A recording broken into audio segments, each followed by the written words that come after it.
On raconte l'histoire un jour d'un homme qui se baladait et qui passa devant un champ. Lorsqu'il vit dans ce champ deux hommes qui se suivaient l'un derrière l'autre, un qui marchait et qui creusait et l'autre derrière lui qui rebouchait. À ce moment-là, il s'approche parce qu'il est très curieux. Quel est l'objectif de faire ça? Il demande et à ce moment-là, ces deux hommes lui disent « Regardez, en réalité, nous sommes trois. On a été payés pour semer dans ce champ, c'est-à-dire qu'il y en a un qui avance, qui creuse, l'autre qui jette les graines à l'intérieur et le troisième qui rebouche. Sauf que celui qui jette les graines était malade aujourd'hui.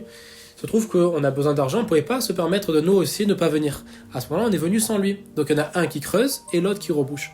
Évidemment, cette histoire paraît absurde parce que sans cette personne-là qui met les graines, il est inutile de même creuser et reboucher. La morale de cette histoire, ce qu'on en retient, c'est que chaque jour, nous avançons dans notre vie. Et durant toute une vie, on avance, on creuse, on rebouche. Mais est-ce qu'on jette vraiment les graines dans le trou? Est-ce qu'on sait pourquoi on est là? Et cette question, elle prend encore plus d'ampleur avant Pessah. On sait qu'il y a cette mitzvah de Kimcha d'Episra, qui est le fait de fournir de la nourriture pour les personnes en situation de précarité, c'est-à-dire de la matzah, du vin, de la viande.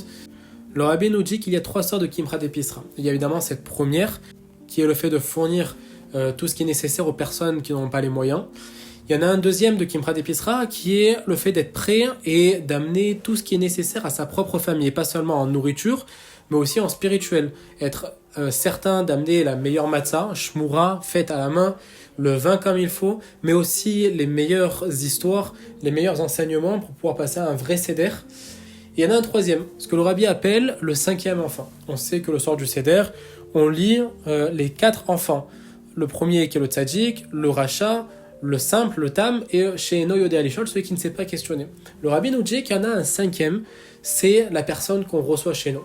Cette personne qu'on va recevoir, qui a peut-être les moyens, mais par contre qui ne sait pas où passer le seder, qui est seul le soir du seder, on l'accueille chez nous et on le considère comme un cinquième enfant. C'est notre cinquième enfant, celui qui va être avec nous pour pouvoir assister dans la joie, dans les enseignements et passer une très bonne fête.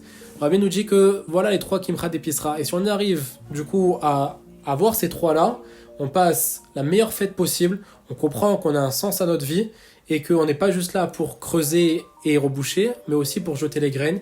Et ces graines-là nous donneront la plus belle bracha qu'on puisse avoir pour Pessah et pour toute l'année Bezrat Hashem. Besorot Tovot, Shabbat Shalom.